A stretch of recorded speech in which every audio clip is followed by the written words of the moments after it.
எல்லோருக்கும் வணக்கம். ஷேர் மார்க்கெட்டில் இருக்கிற எல்லாத்துக்குமே ஒன்று வளருது அப்படின்னா அது தலையில் இருக்கிற முடி மட்டும்தான்.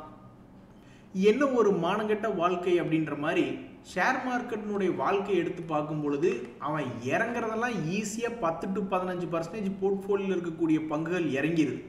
ஆனால் அதே சமயம் திரும்பி லாபத்துக்கு நல்லா வேகமாக ஏறுங்க. ஏன்னா ஏறுற ஆட்கள் யாருக்குமே இல்லை. நான் எத்தனையோ பேர்த்த பார்த்து கேட்டுவிட்டேன். முதல் எடுத்தோடனே ஒரு போர்ட்ஃபோலியோ பில்டு பண்ணாக்க முதல்ல அவனை இறங்கிடுறானுங்க அப்படின்ற மாதிரி தான் சொல்கிறாங்க. அதனால் ஒரு 10,000 ரூபா பொசிஷனை காப்பாற்றுறதுனா கூட பயங்கரமாக அட்டாக் பண்ணணும். மார்க்கெட்டில் ஏகப்பட்ட சப்போர்ட் இடங்கள்லாம் அட்டாக் பண்ணி ஒரு குறிப்பிட்ட ஒரு 10,000 ரூபா பொசிஷன்னே வச்சுங்களேன். ஒரு எக்ஸாம்பிளுக்கு ஒரு 10,000 ரூபா பொசிஷனை காப்பாற்றுற கிட்டத்தட்ட 40-50,000 ரூபாய் எக்ஸ்ட்ராவாக இறக்க வேண்டியது. இப்போ ஒரு உதாரணத்துக்கு நல்லா கவனிச்சு பாருங்கள். ஷேர் மார்க்கெட்டுக்குள்ளே வர்றவங்க அவங்க ஏதாவது போய் கோச்சிங் சென்டரில் கோச்சிங் கற்றுக்கிட்டு வர்றாங்க. ஏதாவது ஒரு டபுள் பாட்டம் கிடைக்குது அப்படின்ற மாதிரி எடுக்கிறாங்கன்னு வச்சுங்களேன். அவ்வளோதான். அது இங்கேருந்து சில ஸ்டாப் லாஸ் போடுறதுக்கு சொல்லி தருவாங்க, அல்லது மேலே போச்சுனாக்க லாபம்னு சொல்லி தராங்கன்னு வச்சுங்க. ஆனால் இங்கே ஃபர்ஸ்ட் அட்டம்ப்டில் யாருக்குமே பெருசாக சக்ஸஸ் கிடையாது. அடுத்தது இப்போ ஒரு 10,000 ரூபாய் இங்கே லாக் ஆயிடுதுன்னு வச்சுங்க. இந்த 10,000 ரூபாயை காப்பாற்றுறதுக்கு எத்தனை அட்டம்ப்ட் நார்மலாக ஜென்ரலாக தேவைப்படும் அப்படின்றத நான் சொல்கிறேன், கவனிங்க. சரி, இந்த ஸ்ட்ரக்சர் ஃபெயிலியர் ஆயிடுச்சா, அப்போ அவன் கீழே இறங்குறான்னா அப்போ ஒரு வேளை இப்படி கீழே ஃபாலிங் சப்போர்ட் லைனில் ஏதாவது சப்போர்ட் எடுப்பானோ, அடுத்த சப்போர்ட் எடுத்து மேலே ஏறி வருவானோ அப்படின்ற ஒரு நம்பிக்கையில் இங்கே ஒரு அட்டாக் பண்ண வேண்டியதாக இருக்குது. சரி, இதுவும் ஒர்க் அவுட் ஆகலை அப்படின்னா இங்கேயே இந்த 10,000 ரூபா பொசிஷனை காப்பாற்றுறதுக்கு இங்கே ஒரு 10,000 ரூபா போட வேண்டியதாக இருக்குன்னு வச்சுங்க, ஒரு எக்ஸாம்பிள். அடுத்தது இனி என்ன பண்ணணும்னா புத்திசாலித்தனமாக தன்னுடைய வாழ்நாள் உச்சத்திலிருந்து நம்ம இந்த ரெண்டையுமே தாண்டி கீழே இறங்கிட்டான், ரெண்டு ஸ்ட்ரக்சரையும் தாண்டி கீழே இறங்கிட்டான். அப்போ ஏதாவது ஒரு 40% இறங்குச்சுன்னா அப்போ இங்கே கீழே இறங்கி மறுபடியும் திரும்புவானோ அப்படின்னு ஒரு அசம்ஷனில் இங்கே ஒரு அட்டாக் பண்ண வேண்டியதாக இருக்குது தன்னுடைய வாழ்நாள் உச்சியிலிருந்து. அதுவும் ஒர்க் அவுட் ஆகலைன்னா மறுபடியும் தன்னுடைய வாழ்நாள் உச்சியிலிருந்து ஒரு 60% இறங்கினா அட்டாக் பண்ண வேண்டியதாக இருக்குது. அதுக்கும் கீழே இறங்குனா கிட்டத்தட்ட 80% இறங்குனா அங்கே போய் அட்டாக் பண்ண வேண்டியது. ஸோ 10,000 ரூபா பொசிஷனை காப்பாற்றுறதுக்கு அதுக்கு பின்னாடி கிட்டத்தட்ட 40,000 ரூபா, அது மாதிரி 4 மடங்கு இருந்தால் தான் ஜெயிக்கிறதுக்கு ப்ராபபிலிட்டி என்பதே வருது. அப்போவுமே ஜெயிக்கிறதுக்கு எத்தனை ஆண்டுகள் ஆகும்னு தெரியல. நீங்கள் எடுத்த ஷேர் ஒரு கும்பா குட்டி ஷேர், லாபம் செய்யாத ஷேர், கம்பெனியே இழுத்து மூடக்கூடிய ஷேராக இருந்தால் இதில் எந்த இடத்துல ஆவரேஜ் பண்ணாலும் அது ஒன்றும் ஆக போகிறது இல்லை. அது கும்பா தான் ஸ்ட்ரைட்டாக. ஸோ இத்தனை விஷயம் இருக்குது. ஒரு 10,000 பொசிஷன் உங்களுக்கு எகெயின்ஸ்டாக போச்சு அப்படின்னா இவ்வளவு அட்டாக் பண்ண வேண்டியதாக இருக்குது. இத்தனை இடங்கள்லாம் ஸ்ட்ரக்சராக ப்ரொஃபஷனலாக அட்டாக் பண்ண வேண்டியது இருக்குது. இதுவே இப்படின்னா சில பேர் ஏனோ தானன்னு பச்சை கலரை கண்டாவே சொர்க்கம், பச்சை கலரை நான் பார்த்துட்டா ஒரு கேண்டில் உடனே ஏறிடுவானோன்னு சில பேர் பச்சை கலரை கேண்டில் பார்த்தா போதும் சரண்டர் ஆயிடுவாங்க. அதுக்கப்புறம் அவன் 50 ரெட் கேண்டில் போடுவான். அப்போ அவங்களுக்கெல்லாம் 10,000 ரூபா பொசிஷனை காப்பாற்றுறதுக்கு எத்தனை லாரியில் பணம் தேவைன்னு யோசிச்சு பாருங்க. இப்படித்தான் நம்ம வாழ்க்கை போயிட்டு இருக்கு. என்ன ஒரு மானங்கட்ட வாழ்க்கை ஷேர் மார்க்கெட்டில் பார்த்தீங்களா நண்பர்களே. இந்த சமயத்தில் இன்னைக்கு மிக முக்கியமான செய்திகள்னு ஒன்றும் பெருசாக இல்லை, ஒரு மீடியமான செய்தி அப்படின்றது ஒன்று இருக்குது. அதாவது டாடா குரூப் இருக்குது, ரிலையன்ஸ் குரூப் இருக்குது, அதானி குரூப் இருக்குது. அதானி குரூப்பில் சமீபத்தில் நேற்றும் அதானி பவர் சம்பந்தப்பட்ட தகவல் வந்தது. ஸ்பிளிட் அப்படின்ற தகவல் நேற்று வந்தது. பின்னாடியே இன்னொரு மிக முக்கியமான பிரஸ்டீஜியஸ் ப்ராஜெக்ட் சம்பந்தப்பட்ட ஒரு தகவல் வந்திருக்கு அதானி பவரில். தற்போதைக்கு ஒரு 30-40% லோவர் ரேட்லேருந்து ரெக்கவரி ஆகிருக்கக்கூடிய இந்த அதானி பவர் அப்படின்ற பங்கு அடுத்தடுத்த நாட்கள் என்ன பண்ணுன்னு தெரியல. தன்னுடைய வாழ்நாள் ஹை ஆல்மோஸ்ட் 1000 பக்கத்தில் வந்திருக்கான். அதுக்கப்புறம் 400 ரூபா பக்கத்தில் போயிருக்கான். இப்போ 600 ரூபாய்னு இருக்கிறதுலே ஒரு சென்டர் பாயிண்டில் இருக்கக்கூடிய இந்த அதானி பவரில் நேற்று ஸ்பிளிட் சம்பந்தப்பட்ட தகவல் வந்தது. அதுக்கு ஏதாவது வால்டிலிட்டி காமிப்பானா, ஒரு 30-40% இறங்கியோ அல்லது ஏறியோ ஏதாவது வால்டிலிட்டி காமிப்பானா அப்படின்ற ஒரு தகவல் நேற்று ஒன்று வந்திருந்தது. அதே மாதிரி இப்போ இன்னைக்கு இன்னொரு 2வது தகவல் என்ன வந்திருக்கு அப்படின்னா, அதாவது பக்கத்து நாடான பூட்டான்ல 570 megawatt hydro electric power project set பண்றாங்க அப்படின்னு. நம்மளுக்கு தேவையானதெல்லாம் இந்த ப்ராஜெக்ட்ல இருந்து இவங்க எவ்வளவு டேர்ன் ஓவர் பண்றாங்க, இவங்களுடைய வருமானம் என்ன கிடைக்கும் அப்படின்றதா. அதன் பற்றிய நேரடியான தகவல் இல்லை அப்படின்ற மாதிரி இருந்தாலும் இவங்க என்ன சொல்ல வர்றாங்க அப்படின்னு பார்த்தீங்கன்னா, கிட்டத்தட்ட இன்வெஸ்ட்மெண்ட் வேல்யூ அப்படின்னு பார்த்தீங்கன்னா 60 பில்லியன் இந்திய ரூபாய்கள், 60 பில்லியன் இந்திய ரூபாய்கள்ன்றாங்க. அப்ப 60 பில்லியன் இந்திய ரூபாய்கள்னா 6000 கோடி அங்க வந்து முதலீடு பண்றாங்க. எங்க? பூட்டான்ல முதலீடு பண்றாங்க. இப்ப இவங்க என்ன வருமானம் பண்றாங்கன்னு பாத்தீங்கன்னா எவ்வளவு டர்ன் ஓவர் பண்றாங்களோ அதுல 40% என்பது வருமானம் பண்றாங்க. ஸோ இப்போ இந்த 6000 கோடிக்கு அப்படியே 40% வருமானம் அப்படின்ற மாதிரி இல்லை. இந்த 6000 கோடி இன்வெஸ்ட்மெண்ட் பண்ணி அதிலிருந்து எவ்வளவு ஜென்ரேட் பண்ணுறாங்களோ அதிலிருந்து 40%, அந்த டர்ன் ஓவரில் வந்து 40% எப்படின்றது தெரியல. பட் பெரும்பாலும் நல்ல ஒரு அருமையான ப்ராஃபிட் மார்ஜின், 40% ப்ராஃபிட் மார்ஜின்லாம் செய்யக்கூடிய கம்பெனி தான் இந்த அதானி பவர். இப்போ நீங்கள் இந்த நேரத்தில் டாடா பவர்லாம் விற்கிற சேல்ஸுக்கு எவ்வளவு லாபம் பண்ணுறாங்கன்னா 20% தான் அவங்க லாபம் பண்ணிக்கிட்டு இருக்காங்க. அவங்க சேல்ஸே 18,000 கோடி அவ்வளவுதான். அதுல 20% அந்த மாதிரி தான் ஆப்ரேட்டிங் ப்ராஃபிட் மார்ஜின் அப்படின்றத வச்சுட்டு இருக்காங்க. ஆனா அதானி பவர் அவ்வளவு பெரிய ப்ராஃபிட் மார்ஜின் வச்சுக்கிட்டு இருக்காங்க. இன்னொரு பெரிய கம்பெனி இருக்கு பவர் கம்பெனியில், டொரண்ட் பவர்லாம் பார்த்தீங்கன்னா அவங்களும் ஆல்மோஸ்ட் ஒரு 20%. ஸோ அப்போ இந்த பவர் கம்பெனி இண்டஸ்ட்ரி இந்த செக்டரில் பார்த்தீங்கன்னா 20% ப்ராஃபிட் மார்ஜின் வைக்கிறது நார்மலாக இருக்கு. பட் அதானி பவர் வந்து 40% லாபம் என்பது வச்சுக்கிட்டு இருக்காங்க. அது ஒரு தனி திறமை தான்.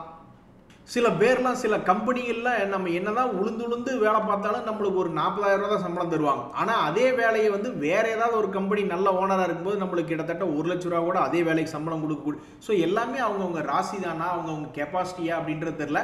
பட் எது எப்படியோ மிகப்பெரிய ஒரு தகவல் இந்த அதானி பவர் அப்படின்ற ஷேருக்கு.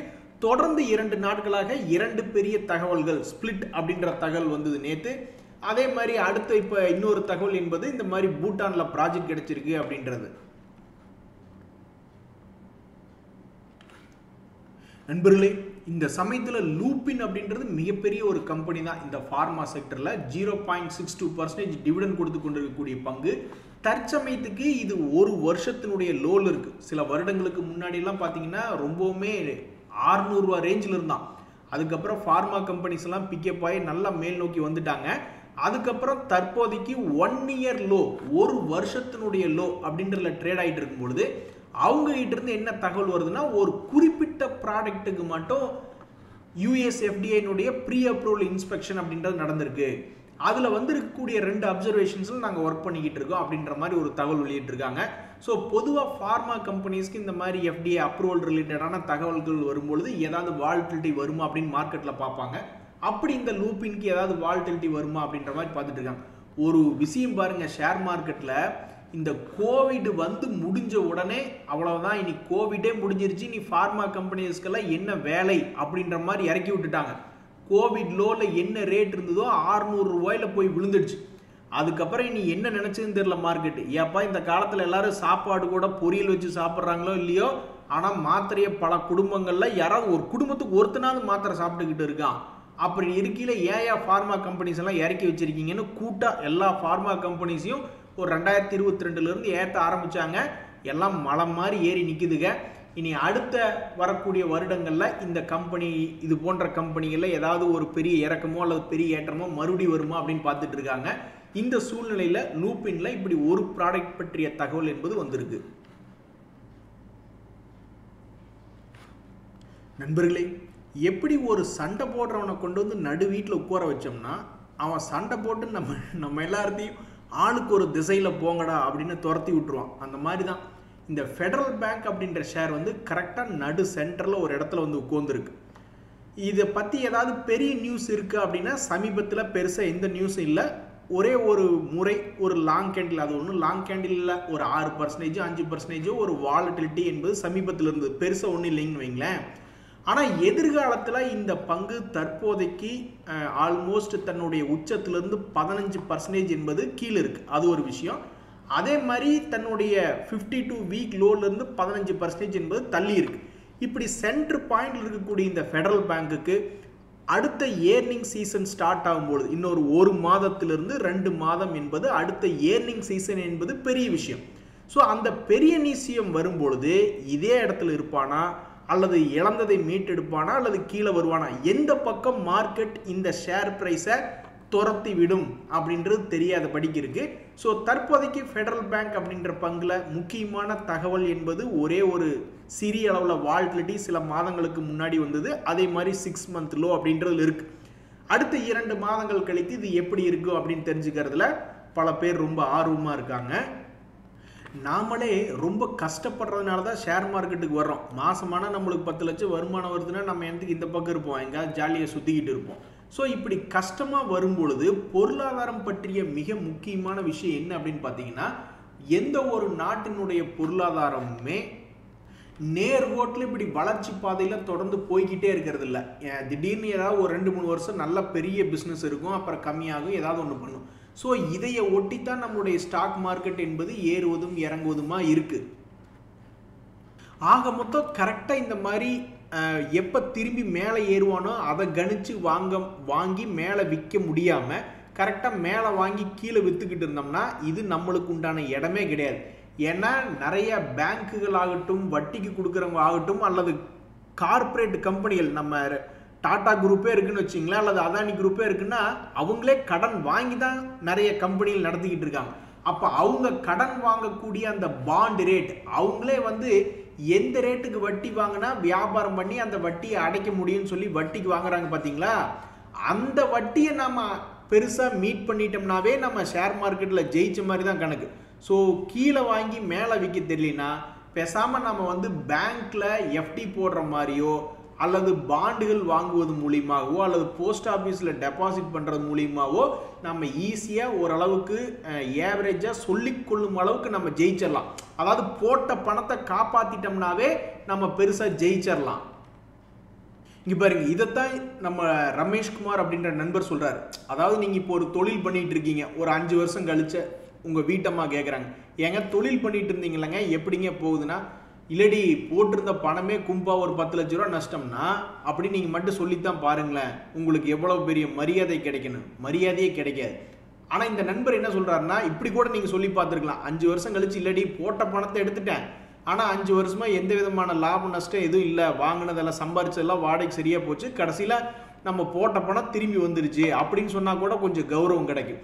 நண்பர் ஒருத்தர் அப்படி தான் யோசிக்கிறார். அதாவது கடந்த 10 வருஷமாக கொஞ்சம் கொஞ்சமாக இந்த பேங்க்லேயே டெபாசிட்ஸ் மாதிரி நிறைய பண்ணி ஒரு வழியாக ஒரு 1 கோடி என்பது அச்சீவ் பண்ணிட்டாப்ல.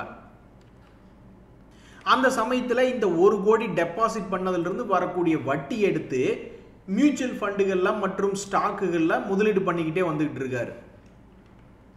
ஸோ அவருடைய போட்ட பணம் எந்த ஒரு காலகட்டத்திலையும் லாஸ் ஆகவே இல்லை. பார்த்தீங்களா, இப்போ நானே தொழில் பண்ணுறேன்னு சொல்கிறேன்னு வச்சுங்களேன், எங்கள் அம்மா அப்பா கூட என்ன சொல்கிறாங்கன்னா, இங்கே பார் நீ போட்ட பணம் என்னைக்கு லாஸ் ஆகிடக்கூடாது, முதலுக்கு மோசம் வந்துடக்கூடாது. நம்ம ஆளுக்கு பாருங்கள், அப்பயே எப்படியெல்லாம் பழமொழி சொல்லியிருக்காங்க, முதலுக்கு மோசம் வந்துடக்கூடாது அப்படின்ற மாதிரி போட்ட பணத்துக்கு எந்த லாஸ் வராமல் அதிலிருந்து வந்த பணத்தை எடுத்து ரிஸ்கில் பண்ணி ஒரு மாதிரி ஜெயிச்சு வந்திருக்காப்புல. இன்னைக்கு வர்ற நியூஸுகள் பெரும்பாலும் பேங்க் சம்பந்தப்பட்ட நியூஸுகளாகவே இருக்கு. அப்படியே கூட ஒரு பேங்க் நியூஸ் பார்த்தா இப்போவும் இண்டஸ்இண்ட் பேங்க் மற்றும் கர்நாடகா பேங்க் போன்ற ஷேர்களை பற்றிய செய்திகளாக வருது. ஏன் அப்படின்னா நிறைய பேர் பதிலுக்காக காத்திருக்கிறார்கள். அதாவது இது போன்ற பேங்க்குகள் எல்லாமே 2 months லோ 3 months லோ அப்படின்னு லோ ப்ரைஸில் மறுபடி விழுந்திருக்கு. இப்போ பாருங்க, இந்த இண்டஸ்இண்ட் பேங்கோட சமீபத்தில் 900 ரூபா பக்கத்தில் ட்ரேட் ஆகிட்டு இருந்தா இப்போ வெறும் 754ன்னு ஒரு 6 மாதம் லோ 3 months லோன்னு விழுந்திருக்கான். அப்படி விழுந்திருக்கக்கூடிய நேரத்தில் இனி நியூஸ் வரப்போகுது. அடுத்த 1 மாதம் 2 மாதம் கழித்து பார்க்கும் பொழுது அப்போ ரிசல்ட் சீசனுக்குள்ளே இந்த ஷேரினுடைய விலைகள்லாம் உள்ள என்ட்ராகுது. உங்களுக்கு தெரியாதில்ல, பல பங்குகள் திடீர்னு 10-20% ஏறுவான், இல்லைன்னா 10-20% இறங்குவான் அந்த ரிசல்ட் சீசன் டைமில். ஸோ அப்போ இந்த இண்டஸ்இண்ட் பேங்க் இனி அடுத்தடுத்த நாட்களில் என்ன செய்யும், இன்னொரு 2-3 மாதம் கழித்து பார்க்கும் பொழுது இது என்ன செஞ்சிருக்கும் அப்படின்னு இதனுடைய பதிலுக்காக காத்துக்கிட்டு இருக்காங்க. தற்போதைக்கு 2 மாதத்தினுடைய 3 மாதத்தினுடைய சீப்பான ப்ரைஸில் ட்ரேட் ஆகிட்டு இருக்கு. 2 மாதத்துக்கு முன்னாடி இந்த பங்கு 900 ரூபா அப்படின்ற ரேஞ்சில் தான் யாராவது போய் வாங்க போனாங்கன்னா கிடைச்சிருக்கும். இப்போ 2 மாதம் கழிச்சு அது 757ன்னு கீழே சீப்பாக ட்ரேட் ஆகிட்டு இருக்கு.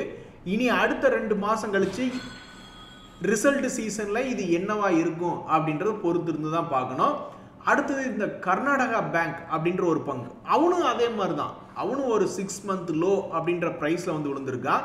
இவனும் ஆல்மோஸ்ட் இதனுடைய சமீபத்தினுடைய ஹை 210ன்னு இருக்குது. கீழே ரொம்ப தூரம் தள்ளி 150 கீழே அதனுடைய லோவெல்லாம் போகுமா என்னன்னு தெரியாமல் இருக்குது, சென்டர் பாயிண்டில் இருக்குது. இவனுடைய பதிலுக்கும் பல பேர் காத்துட்டு இருக்காங்க. அடுத்து வரக்கூடிய 2 மாதத்தில் எலெக்ஷனே வாயில் வருது. இந்த ஏர்னிங் சீசனுக்குள்ள உள்ள என்ட்ராக போறீங்க. அப்போ அந்த ஏர்னிங் சீசன்ல உங்களுடைய பங்கினுடைய விலை மேலே வந்து டச் பண்ண போகுதா அல்லது கீழே வந்து டச் பண்ண போகுதா அல்லது சென்டர்லேயே இருக்க போகுதா, எந்த இடத்துல இருக்க போறீங்கன்னு தெரிஞ்சுக்கிறதுக்கு பல பேர் ஆர்வமாக இருக்காங்க. ஸோ பல பேங்க் பங்குகள் குறிப்பிட்ட சப்போர்ட் லைனில் வந்து உளுந்திருக்கு.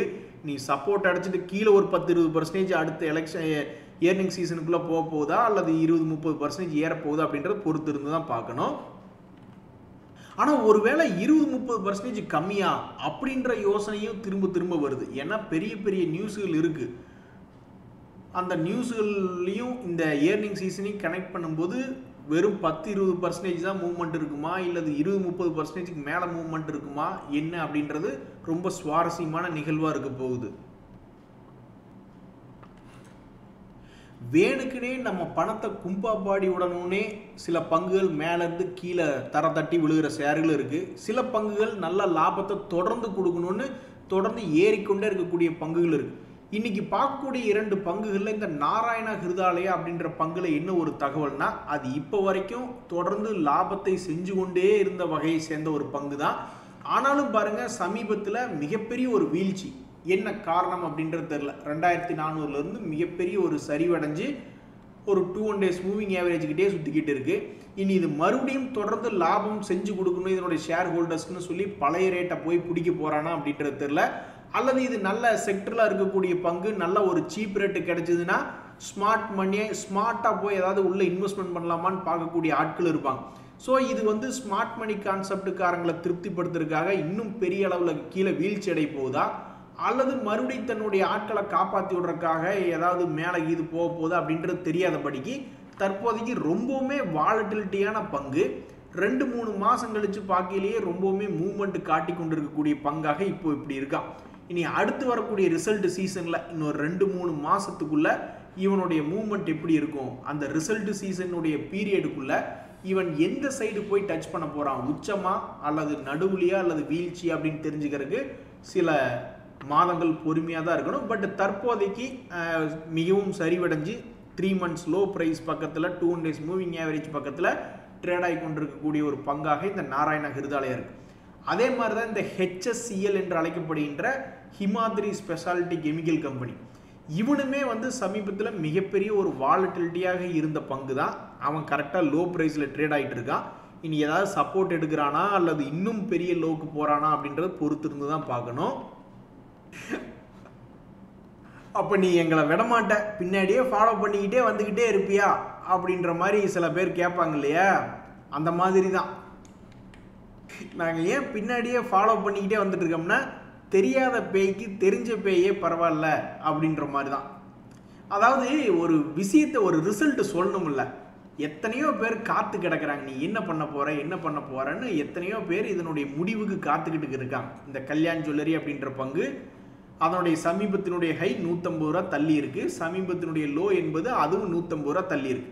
அப்போ நீ ஏதாவது ஒரு முடிவு சொல்லாமல் நீ பாட்டுக்கு 1 மாசமா எங்களை சுத்த விட்டுக்கிட்டு இருக்கியே அப்படின்னு திரும்ப திரும்ப நீ முடிவு சொல்ற வரைக்கும் உங்களை விடமாட்டோம் அப்படின்ற மாதிரி இந்த கல்யாண் ஜுவல்லரி அப்படின்ற பங்குக்கு பின்னாடியும் இந்த கிளீன் சயின்ஸ் அப்படின்ற பங்குக்கு பின்னாடியும் பல பேர் சுத்திக்கிட்டு இருக்காங்க. அவங்களுக்கு என்ன முடிவு தெரிய போகுது அப்படின்றது காத்திருந்தா தான் தெரிய வரும். எனிவே, இந்த செப்டம்பர் மாதத்தில் ஆல்ரெடி 6 நாள் முடிஞ்சுது. இன்னொரு 24 நாள் அப்படி இப்படின்னு ஓட்டி விட்டுட்டோம்னாக்கா அடுத்தது ரிசல்ட் சீசனுக்குள்ளே என்ட்ரு ஆயிடுவோம். இப்போ கடந்த 15-20 நாளாகவே நீங்கள் பார்க்குறீங்க தானே, பெரிய பெரிய பங்குகள் எவனுமே பெருசாக 10-20% மூவ்மெண்ட் காட்ட மாட்டேங்கிறான். ஏன்னா இது ட்ரிகர் கிடைக்கல. ஸோ அடுத்து வரக்கூடிய ட்ரிகர் சீக்கிரம் இன்னொரு 24 நாள் கழிஞ்சு வந்ததுன்னா, இன்னொரு 1 மாதம் 2 மாதம் கழிச்சு வந்ததுன்னா பழையபடி ஏதாவது ஒரு பங்குகள் ரிசல்ட்டை காரணமாக வச்சுக்கிட்டு குப்புன்னு 20% கீழே விழுகிறதோ அல்லது மேலே ஏறதோ ஏதாவது ஒன்று நடக்கும். அந்த சீசன் வர்ற வரைக்கும் கொஞ்சம் போரிங்காக இருக்குது. நியூஸுமே எதுவும் பெருசாக இல்லை. இன்றைக்கி கூட பாருங்கள், இந்த அதானி பவர் ரிலேட்டடான நியூஸ் ஒரு பங்கு பற்றி தான் நியூஸ் வந்துச்சு. வேறு எந்த ஒன்றைங்க. ஆனால் ட்ரம்ப் அவர்களும் எதுவும் பேச மாட்டேங்கிறார். போய் செக் பண்ணி பார்க்கணும் என்ன சொன்னார் அப்படின்ட்டு. நன்றி, வணக்கம்.